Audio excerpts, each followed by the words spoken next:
Vitor, meu amigo, tudo bom? Doutor, qual você acredita ser o melhor ou mais adequado especialista para que um portador de dermatite atópica adulto procure um tratamento a longo prazo, de preferência sem corticoide? Vitor, a dermatite atópica ela é uma doença multifatorial. E por ser uma doença multifatorial, ela tem que ter também um acompanhamento multidisciplinar, entendeu? Então, assim, é difícil falar para você qual é o melhor especialista, né? Porque é uma doença difícil. Vou fazer aqui uma prévia rapidinho, mas a gente tem uma playlist sobre dermatite atópica, Daniel. Depois você compartilha com ele, compartilha lá a playlist, que tem muitos vídeos, a gente explica detalhadamente a questão da dermatite atópica, tá? Não esquece isso, porque é importante.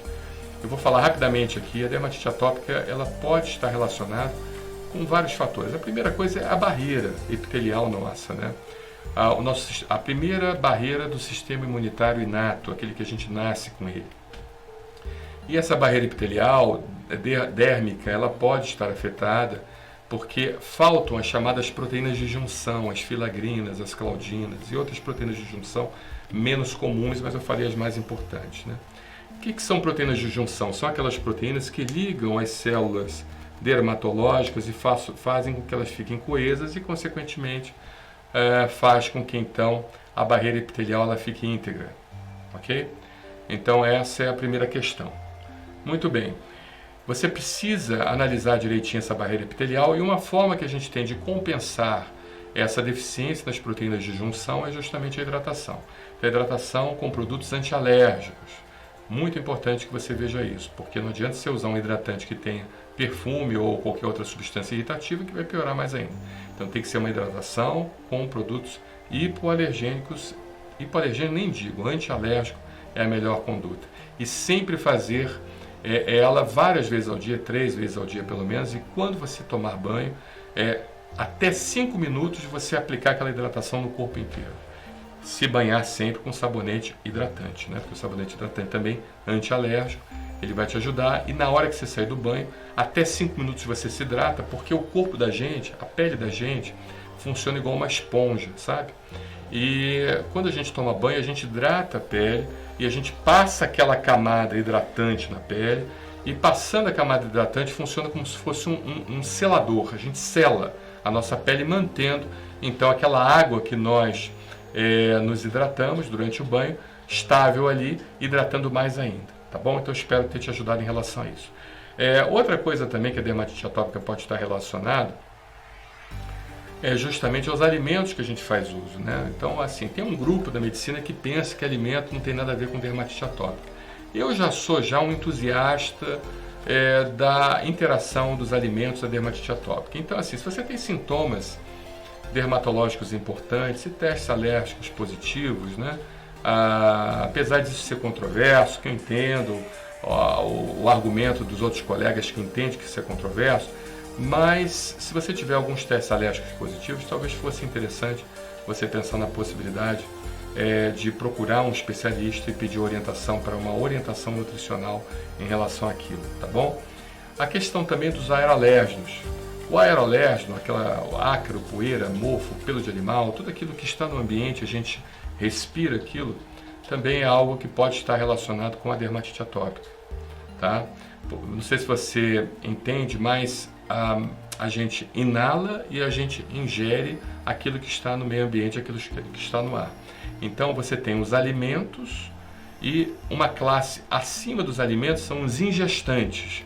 Então o ingestante é tudo aquilo que a gente ingere além dos alimentos. Então a gente ingere poeira, a gente ingere pelo de animais, a gente ingere pólen, a gente ingere fragmentos de barata, pelo de rato, né?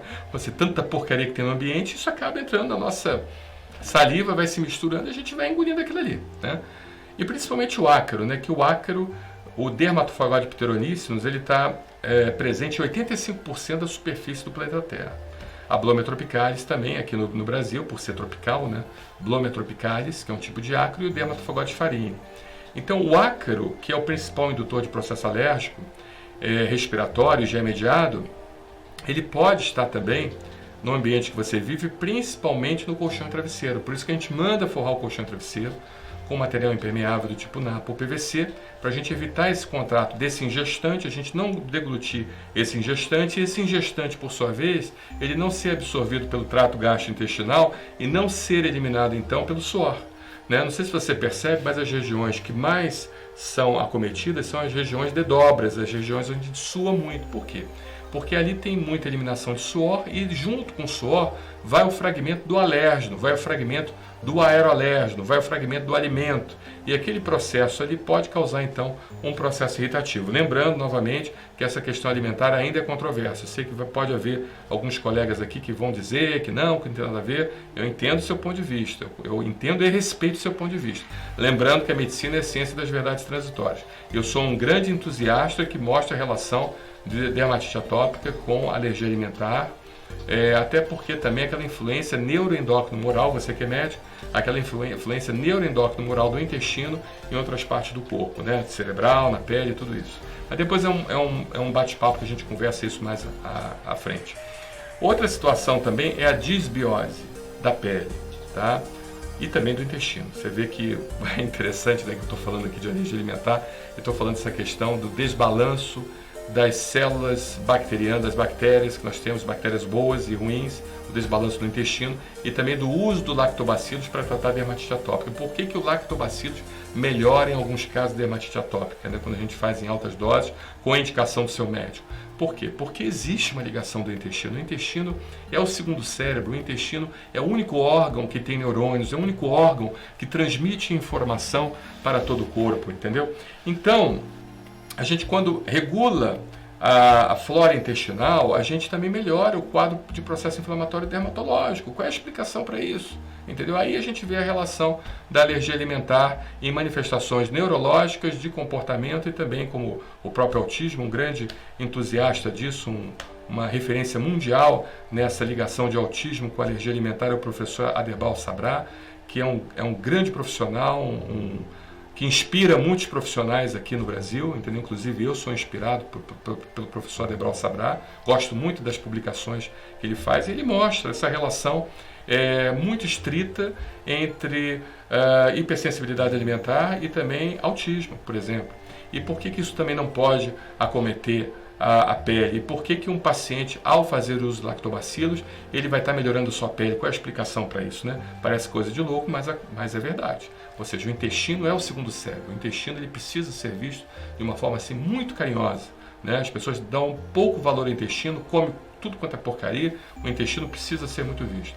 E também a questão da disbiose da pele, não é só no intestino, né? A pele do paciente com dermatite atópica, ela é toda bagunçada, ela é cheia de bactérias que não deviam estar ali, ou bactérias que estão em excesso, os chamados Staphylococcus aureus, que são bactérias que convivem com a gente desde que a gente nasce, mas ficam quietinhas das pessoas normais, ou seja, ficam em balanço com a flora bacteriana dermatológica. Mas em pacientes com dermatite atópica, você acaba tendo a seleção de determinados Staphylococcus aureus e, consequentemente, a proliferação desse estáfilo de forma exacerbada, causando processo inflamatório crônico, tá? Levando, inclusive, a um problema chamado superantígeno.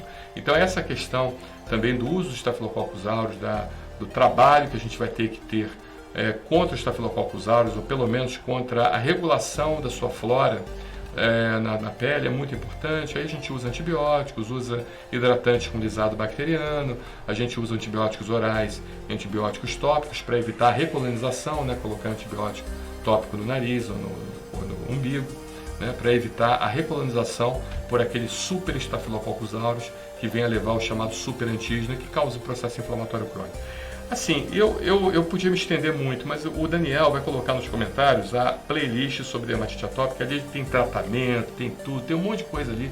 Poxa, aproveita, porque são informações muito importantes e vai abrir tua mente. E quando você for no médico, você vai poder conversar com ele com muita informação relevante e vocês dois tentarem conduzir uma resposta adequada, tá bom?